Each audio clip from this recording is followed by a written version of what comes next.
박근혜 대통령은 국가기관의 선거 개입 의혹에 대해 정확히 밝히고 책임을 물을 것이 있다면 물을 것이라고 밝혔습니다. 반드시 국민들께 정확히 밝히고 책임을 물을 것이 있다면 물을 것입니다. 공무원이 정치적 중립을 위반하는 일이 없도록 엄정히 지켜나가겠다고 강조했습니다. 국회의원 재보궐선거에서 새누리당이 두 곳 모두 압승했습니다. 경기 화성갑에서 당선된 서청원 전 한나라당 대표가 7선 고지에 오르며 정치 전면에 복귀함에 따라 여권 내부의 권력 지형과 여야 관계에 변화가 예상됩니다. 서울 잠실에 123층 높이로 건설 중인 제2 롯데월드가 화재에 취약하다는 조사 결과가 나왔습니다. 불길이 위층으로 번지는 것을 막아주는 내화 충전재가 성능 실험에서 쉽게 불에 탔습니다. 도심 지하에 매설된 전선에서 전기가 새어나와 도로 표면 곳곳에서 안전기준을 넘는 전기가 흐르고 있습니다. 보행자의 감전 위험성 취재했습니다. 술과 마약 등의 중독을 예방하고 치료하는 중독관리법 제정이 추진되고 있습니다. 이 법안에는 인터넷 게임 중독도 포함되어 있는데 해당 업계가 게임 산업을 위축시킬 것이라며 반발하고 있습니다. 횡단보도에서 차에 치여 숨지는 사고가 끊이지 않고 있습니다. 경찰이 내일부터 횡단보도 정지선 위반 차량을 집중 단속하기로 했습니다. 노른자 상권으로 인기를 누리던 상가 1층 점포가 임대가 안 돼 텅 비어있는 곳이 늘고 있습니다. 업주들이 임대료가 비싼 1층 대신 2층이나 3층을 선호하면서 이른바 로열층이 바뀌고 있습니다. 연속기획 코피노의 눈물, 필리핀에서 현지 여성과 살다가 아이가 생기자 사라진 한국인 아빠들을 직접 찾아가 봤습니다. 필리핀에 남겨놓은 주소는 가짜가 많았습니다.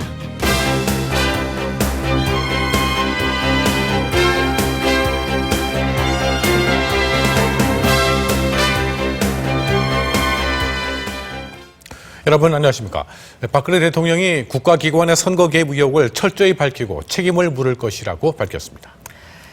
정치권에 대해서는 정쟁을 멈추고 사법부의 판단을 기다려달라고 요청했습니다. 박성준 기자입니다. 대통령의 입장은 분명했습니다. 박 대통령은 개인적으로 의혹을 살리를 하지 않았음을 거듭 밝히면서 제기되는 국가기관 선거 개입 의혹들은 국민께 정확히 밝히겠다고 강조했습니다. 또 책임 물을 것이 있으면 물을 것이라면서 민주주의의 후퇴라는 야당 측의 주장에는 정면으로 반박했습니다. 요즘 민주주의에 대한 얘기가 많이 있습니다. 저는 정치를 시작한 이후 민주주의의 원칙을 지키고 정당 민주화를 위해서 노력해 왔습니다.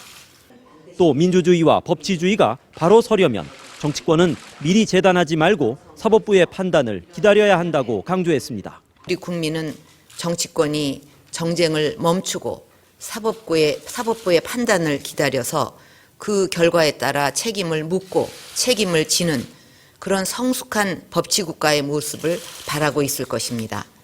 이어 정부는 국가기관과 공무원들이 혹시라도 정치적 중립을 위반하는 일이 없도록 엄중히 관리하겠다고 밝혔습니다.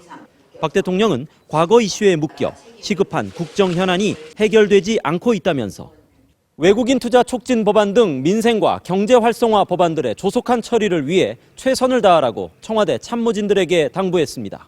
MBC 뉴스 박성준입니다. 어제 치러진 국회의원 재보궐선거에서 새누리당이 완승을 거두었습니다.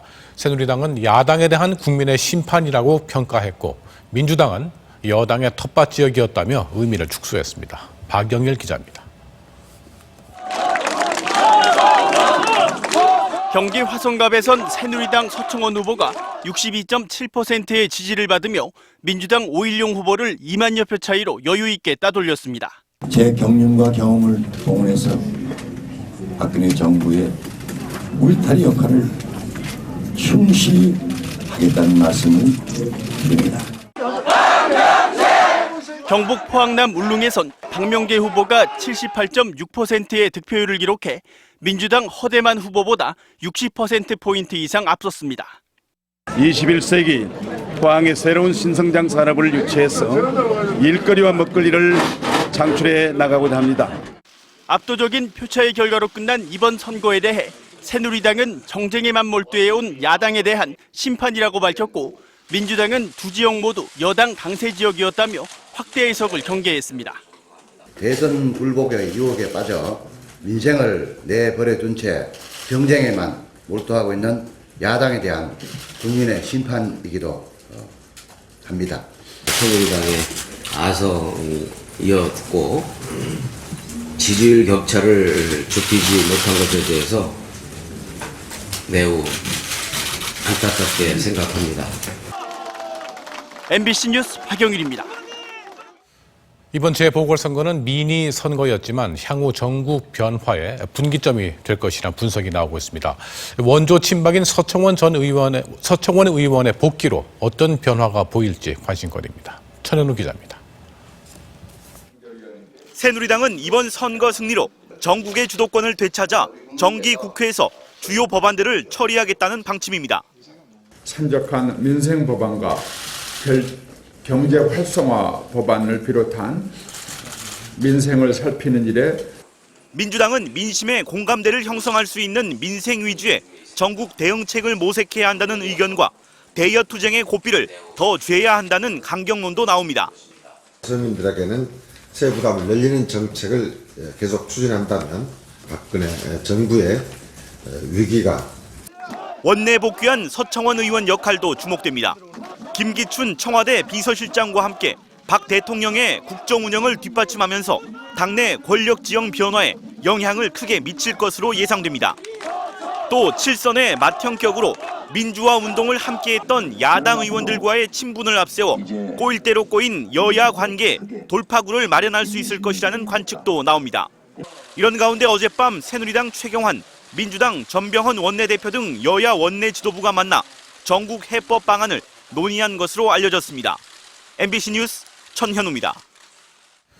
지난 대선 당시 민주당 문재인 의원과 단일화 문제로 줄다리기를 했던 무소속 안철수 의원이 당시 단일화 패배가 예상되자 사퇴를 했고 공동신당에 전권을 달라고 요구했다는 주장이 나왔습니다. 안 의원 측이 즉각 반발하고 나서면서 뒤늦은 진실 공방이 벌어지고 있습니다. 김세로 기자의 보도입니다. 대선 후보 등록 이틀 전인 지난해 11월 23일 안철수 후보가 격한 표정으로 전격 사퇴를 선언합니다. 제가 후보직을 내려놓겠습니다. 당시 문재인 후보 선대위 상황실장이었던 민주당 홍영표 의원은 오늘 펴낸 저서에서 안 후보의 갑작스런 사퇴 이유는 문 후보가 이기는 단일화 여론조사 결과가 안 후보 측에 흘러들어갔기 때문이라고 주장했습니다. 또 안 후보는 문 후보를 지원하는 조건으로 미래의 대통령님을 언급할 것과 공동신당에서 전권을 갖도록 해줄 것을 요구했다고 회고했습니다. 그러면서 상대를 인정하지 않는 안 후보 측 협상 태도에 때론 굴욕감을 느꼈다고도 했습니다. 안철수 의원 측은 즉각 반발했습니다. 안 후보 선대위 상황실장이었던 금태섭 변호사는 트위터를 통해 출마를 양보한 사람에게 책임이 있다고 원망하는 게 상식적이냐면서 친노 진영을 향해 이 사람들은 남의 탓을 하지 않을 때가 한 번도 없다. 이제 좀 지겹다고 비판했습니다. 공동선대본부장이었던 무소속 송호창 의원 역시 당시 조건 없는 지지를 약속했다고 반박했습니다. MBC 뉴스 김세로입니다.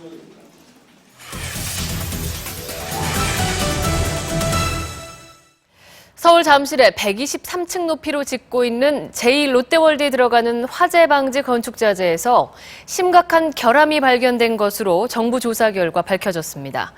롯데 측은 강하게 부인하며 재실험을 요구했습니다. 조영익 기자의 단독 보도입니다. 높이 555m, 123층의 제2롯데월드 공사 현장. 화재가 나면 불길이 위로 번지지 않도록 불에 견디는 내화 충전재가 시공돼 있습니다. 국토교통부와 한국건설기술연구원은 이미 시공된 내화 충전재 일부를 가져와 불에 얼마나 견디는지 실험을 했습니다. 가열로 온도는 실제 화재 온도인 900도. 공사에 쓰인 내화 충전재는 10분 만에 숯더미로 변했고 함께 실험한 다른 제조사 제품은 거의 손상되지 않았습니다. 재실험 결과도 같았습니다. 시방서상 밀도가 세제곱미터당 100kg 이상 되는 걸 써야 되는데 시공 제품은 76kg밖에 안 돼 불에 타버린 것으로 분석됐습니다. 75 정도 등급이라면 사용이 적합하지 않다고 말씀드릴 수 있습니다. 건설 비용을 줄이려고 규격 미달 제품을 사용한 게 아니냐는 의혹이 제기됐습니다. 제대로 된 제품이 선정 시공되는지 철저하게 지속적으로 관리 감독하는 시스템이 마련되어야 합니다. 롯데건설 측은 사용 제품은 세계 유명 초고층 건물에서 쓰는 것과 같다면서 샘플 수거 과정에 제품 파손과 그로 인한 성능 저하 가능성을 제기했습니다. 저희 회사와 제조사를 포함하여서 관련사들이 참여한 가운데 시험에 입회하면서 재시험을 원합니다.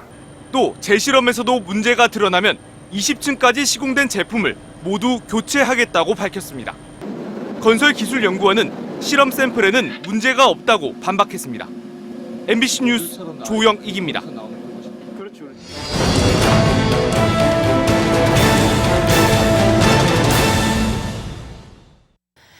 전봇대 사이마다 거미줄처럼 연결된 전선들, 요즘엔 거의 찾아볼 수 없습니다. 도시 미관을 해치고 사고 위험도 높다고 해서 이렇게 땅 속에 전선을 묻었기 때문인데요. 그런데 이 전선에서 흘러나온 고압 전류가 소리 없이 보행자들을 위협하고 있습니다. 유충환, 나윤숙 두 기자가 이어서 보도합니다. 하루 수천 명이 오가는 서울 청계천의 인도. 220V 전기 케이블 다발이 매설된 지면 위에 전압 측정기 침을 꽂아봤습니다. 성인 한 걸음 안에서 측정된 전압은 87V. 땅 위로 전기가 흐르고 있는 것입니다. 서울 남산의 식당가에서도 안전기준이 넘는 39V가 측정됐고 또 다른 학교 앞에서도 위험 수준의 전류가 확인됐습니다. 87V가 흐른다 그러면은 이거 매우 위험한 겁니다, 이게. 산업안전보건법상 허용되는 누전 전압의 안전기준은 30V. 그 이상이 되면 감전돼 치명적인 상해를 입을 수 있습니다. 이 전기가 왔을 때니까 이거 되면 자전거 되면 전기가. 이거 전기 찍지도 왔지. 지하에 매설된 전기 케이블 중 일부가 누전됐을 가능성이 높은 상황. 대부분 전선이 오래됐거나 외부 충격에 의해 피복이 벗겨지면서 전기가 새고 있는 것으로 추정됩니다. 문제는 비나 눈이 올 때 훨씬 위험해진다는 겁니다. 노면이 젖게 되면 땅속에 누전된 전류가 증가해 이곳을 지나다니는 사람들이 더 쉽게 감전될 수 있기 때문입니다. 한국전력은 지난 5년 동안 누전이 확인된 전국 569곳의 대부분을 보강했다고 밝혔습니다. 하지만 이처럼 보강했다는 장소에서도 전기는 새고 있었습니다. 한전에서는 누전된 사실을 알고 누전된 위치를 파악을 하고도 이를 방치하는 믿을 수 없는 일이 일어났습니다. 더구나 한전은 100% 보강 공사를 했다고 국회에 허위 자료까지 제출했습니다. 한전은 자신들이 설치한 전선 케이블뿐 아니라 다른 설비의 누전 가능성도 있다고 주장했습니다. MBC 뉴스 유충환입니다. 최대 87V의 전압에 노출된 인도. 얼마나 위험할까? 감전 여부에서 중요한 건 전압보다 전류입니다.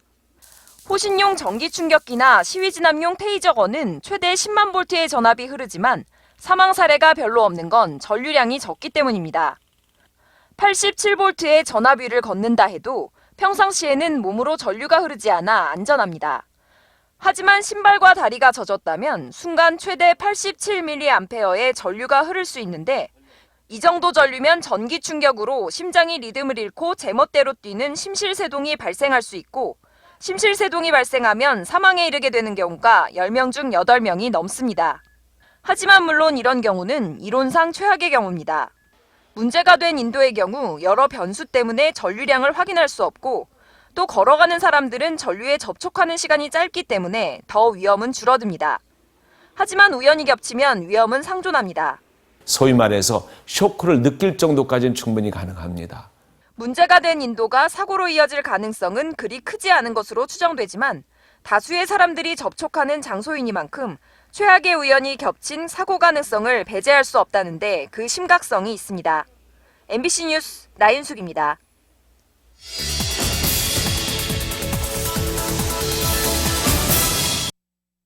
선택진료비, 상급병실비, 간병비는 건강보험이 적용되지 않습니다. 이 중에서도 이 환자들에게 가장 큰 부담은 특진비라고 불리는 선택진료비인데요. 정부가 이 선택진료비를 손보기로 했습니다. 박중욱 기자입니다. 선천성 심장병으로 4차례나 수술을 받은 2살배기 딸. 진료비 2,200만 원 중 1,200만 원, 1,300만 원 중 900만 원이 선택 진료비입니다. 보험조차 되지 않습니다. 정확히 몰랐거든요. 자세한 설명도 없었고 돈을 걱정을 해야 하니까 참 서글프기도 하고. 지난해 선택진료비 규모는 1조 3천여억 원, 2004년보다 3배나 늘었습니다. 그런데 선택진료를 받은 환자 중 절반 가까이는 원하지 않았는데 받아야 했고, 또 선택진료를 받은 환자들의 비용 대비 만족도도 절반에 불과했습니다. 이 때문에 선택진료가 단지 병원의 수익보전 수단으로 악용되고 있다는 비판이 적지 않았습니다. 비용은 내는데 받는 의료 서비스는 똑같은 거예요. 선택진료를 하나 안 하나. 그러니까 환자들의 불만이 큰 거고. 이에 따라 정부는 선택진료비 자체를 없애는 방안과 유지는 하되 일부 항목을 제외하거나 선택진료 비율을 줄이는 방안 등을 내놨습니다. 병원협회는 손실에 대한 보상 없이는 절대 받아들일 수 없다는 입장입니다. 상급병원들이 상당히 지금 경영에 어려움을 겪고 있어요. 일방적으로 이제 병원에 다 떠넘기는 것은 받아들이기 힘든 이제.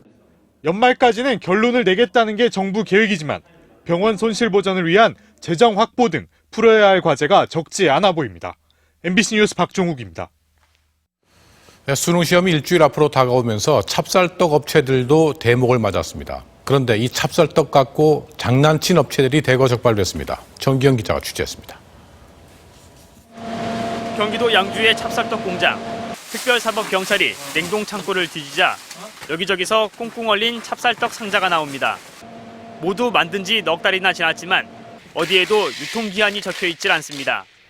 오래전에 만든 찹쌀떡 700여 킬로그램을 냉동고에 얼려놓고 주문이 들어오면 녹여서 판매하려다가 적발된 겁니다.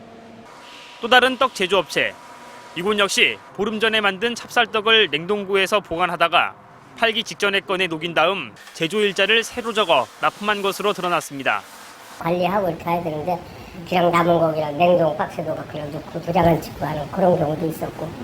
특별사법경찰 단속 결과 수도권 찹쌀떡 공장 15곳 중 9곳이 이런 식으로 냉동 보관한 떡을 간 만든 것처럼 속여 팔거나 유통기한이 지난 찹쌀과 콩으로 떡을 만든 것으로 조사됐습니다.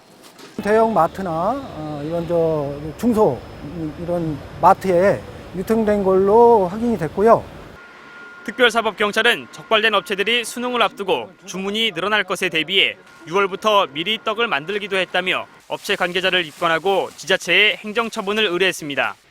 MBC 뉴스 전기영입니다.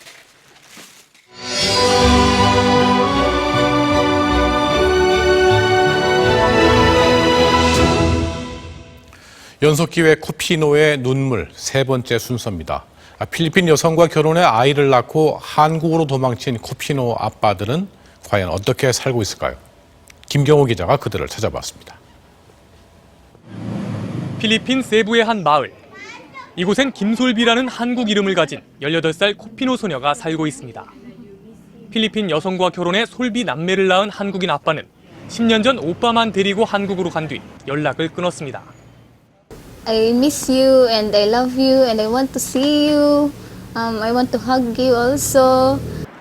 솔비 아빠의 혼인신고서에 적힌 국내 주소지에 가봤습니다. 지금은 없는 것 같아요. 아, 지금은 번지수가 없어진 건가요? 과거 주소 하나만으로는 도저히 행방을 찾을 수 없었습니다. 이 사람의 지금 현 주소를 찾아볼 수 있는 방법이 있나요? 다른 코피노 아빠들은 어떨까? 7년 전 20대 필리핀 여성과 결혼해 아들 둘을 낳고 사라진 50대 남성. 하나님인데요. 집에 있는 게 아니고 외국 가 있는데요. 어느 나라에 혹시 아세요? 몰라요. 왜요? 코피노 남매를 낳고 한국으로 떠난 뒤 양육비도 주지 않고 있는 40대 선원. 혹시 댁이세요? 네, 때 타러 갔는데. 언제 돌아오세요? 들어오는 계약은 없어요. 어렵게 통화가 됐지만 만남은 피했습니다. 저희가 그 필리핀 그 코피노 아동 관련해서 했거든요. 지금 통화 좀 어려우세요? 심지어 연락처도 남기지 않고 야반 도주하거나 결혼을 했더라도 혼인신고서에 가짜 주소를 적은 사람이 대부분이었습니다. 급기야 필리핀 여성단체들은 코피노 아빠를 찾아내 양육비를 받기 위한 집단 소송까지 준비하고 있습니다. 부양은 어떻게 할 건지 이런 부분들이 다 본인들이 동의를 안 하면 법률적으로 확인할 수밖에 없지 않겠습니까? 강제도 해야 될 것이고. 천륜을 저버린 2만여 명의 한국인 코피노 아빠들. 대규모 국제소송전과 함께 외교 마찰도 우려되고 있습니다. MBC 뉴스 김경호입니다. 세계 최초로 아시아와 유럽을 잇는 해저 터널이 터키에서 개통됐습니다. 하지만 이 성급한 개통으로 하루 만에 정전 사고가 발생하는 등 망신살이 뻗쳤습니다. 파리 박상권 특파원의 보도입니다. 터키 이스탄불의 보스포러스 해협 밑으로 역사적 터널이 뚫렸습니다. 세계 최초로 아시아와 유럽을 잇는 터널. 수심 62m, 세계 최저 깊이의 터널. 공사비 4분의 1을 댄 일본 총리까지 참석한 가운데 성대한 개통식이 열렸습니다. 하지만 바로 다음 날 아침 출근 시간 갑작스런 정전으로 전동차가 터널 안에서 멈춰버렸습니다. 수백 명 승객이 바다 및 터널 속을 걸어서 밖으로 빠져나와야만 했습니다. 일부 역에선 승객들이 너무 많이 몰려 무정차 통과하는 바람에 항의 소동도 반복됐습니다.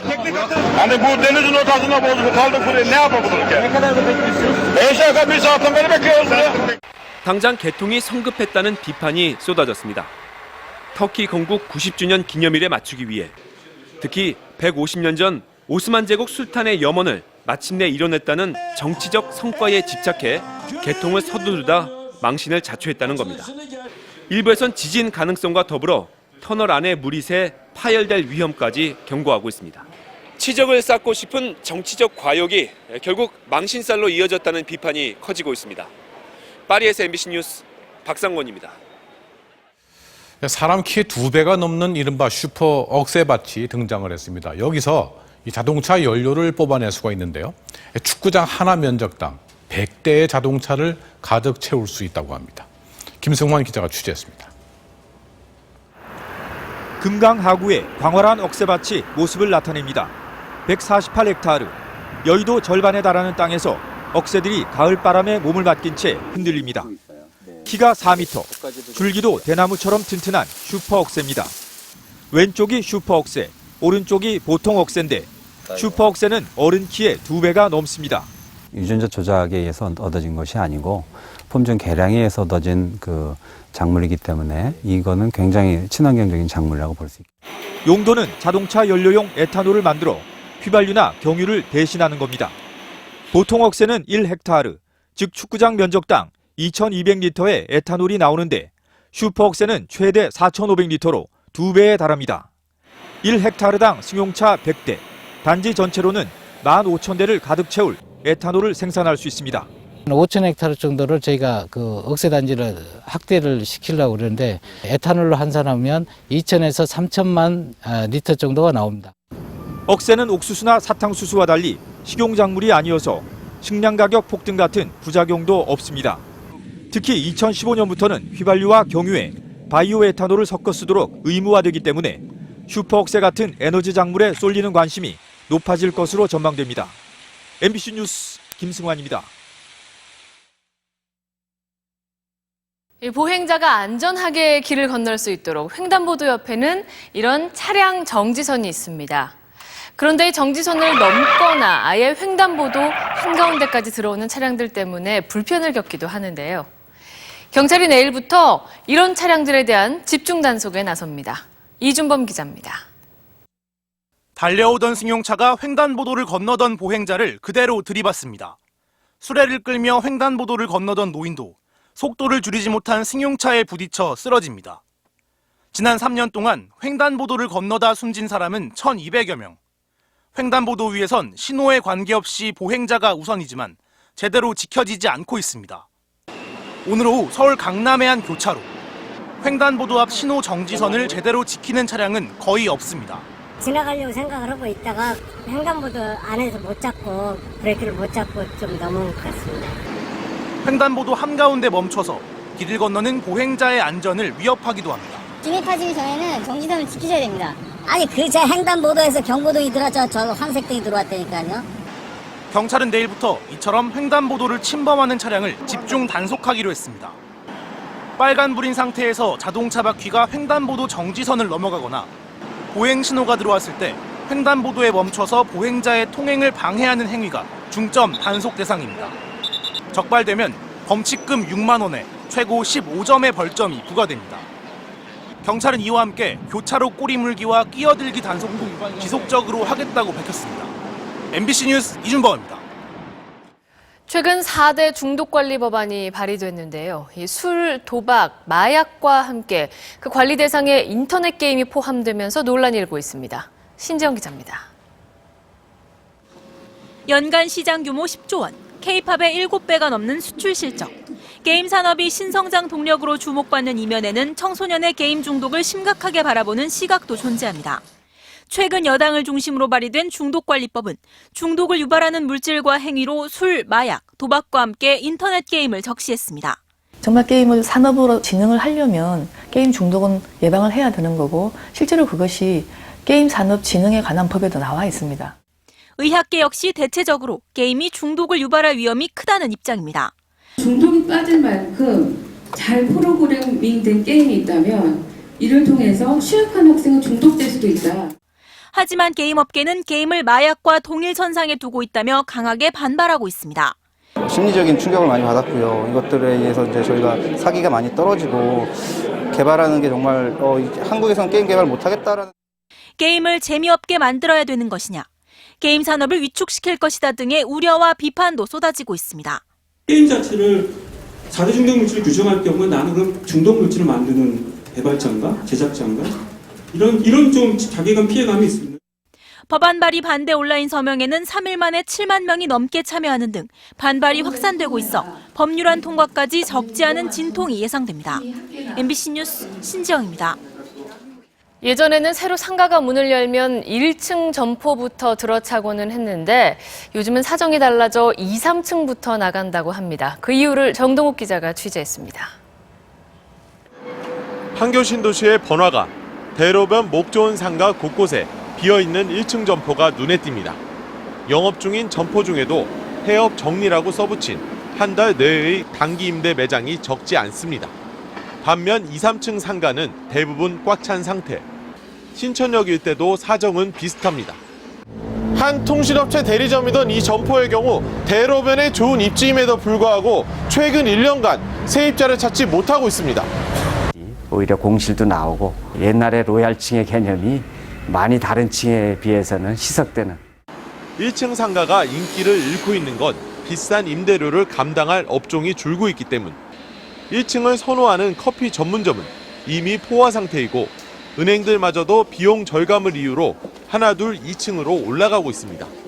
서울의 84제곱미터 크기 1층 점포의 평균 분양가는 8억 7천여만 원. 임대료는 월 500만 원 수준으로 몇 년 새 그대로이거나 오히려 내렸습니다.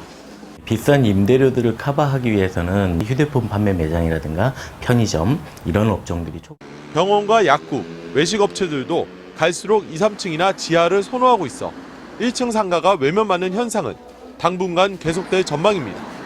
MBC 뉴스 정동욱입니다. 한국관광공사의 호텔 체인인 베니퀴아 9곳에서 성매매가 이루어지고 있다는 어제 MBC 보도와 관련해 관광공사가 서울의 호텔 한 곳을 체인에서 강제 탈퇴시키고 나머지도 사실 확인 뒤에 체인 선정을 취소하기로 했습니다. 관광공사는 또 63개 체인 호텔 전체의 운영 실태를 감사해 일탈 영업 방지 대책을 세우겠다고 밝혔습니다.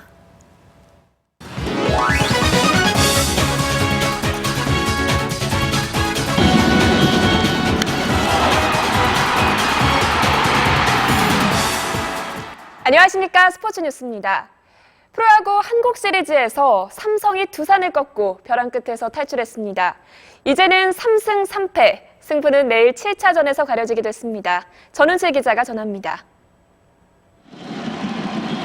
6회 채태인의 역전 투런포, 7회 박한희의 쐐기 석점포, 극적인 홈런 2방으로 삼성이 기어이 7차전을 현실로 만들었습니다. 시리즈 동안 초구를 많이 봐왔어요. 근데 오늘은 그냥 2판 4판으로 그냥 돌렸는데 그게 맞았어요. 오늘도 삼성은 출발이 쉽지 않았습니다. 1회 정수빈에게, 5회엔 최준석에게 잇따라 홈런을 얻어맞았습니다.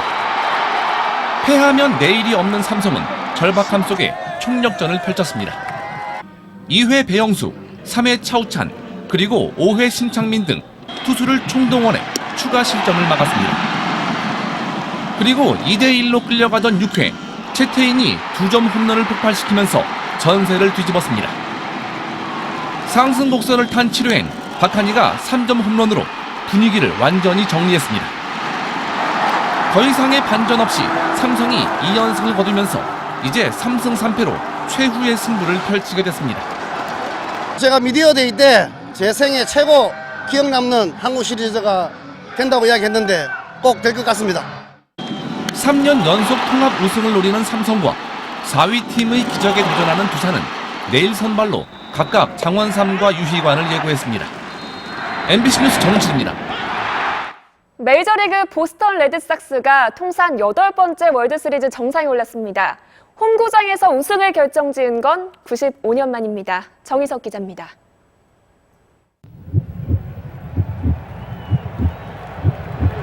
(3만여) 관중이 숨을 죽이고 Boston stronger than ever. The Red Sox are the World Series champions. 마지막 삼진에 환호가 터져나옵니다. 보스턴의 통산 8번째 월드시리즈 우승, 특히 홈구장 펜웨이 파크에서 트로피를 들어올린 건 95년 만입니다. 보스턴의 힘은 막강한 타격이었습니다. 6차전도 빅토리노가 그린 몬스터를 강타하며 혼자 4타점을 올렸고 스티븐 드루는 우승자축 홈런포를 쐈습니다. 월드시리즈 MVP엔 오티즈가 뽑혔습니다. 1차전 쐐기 홈런과 2차전 역전 홈런 등 타율 6할 8푼대 가공할 파괴력을 과시했습니다. 마흔을 바라보는 노장의 리더십으로 2연패 뒤 3연승을 이끌며 6년 만의 우승을 일궈냈습니다. I wanna say this is for you, Boston. 해설자를 호흡곤란에 빠뜨리는 골 행진입니다.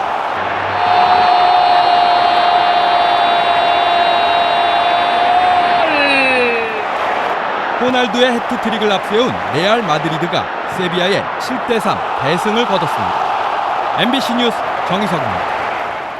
내년 인천 아시안게임의 성공 개최를 기원하면서 조직위원회와 신한은행이 공식 후원 협약을 맺었습니다. 오늘의 영상입니다.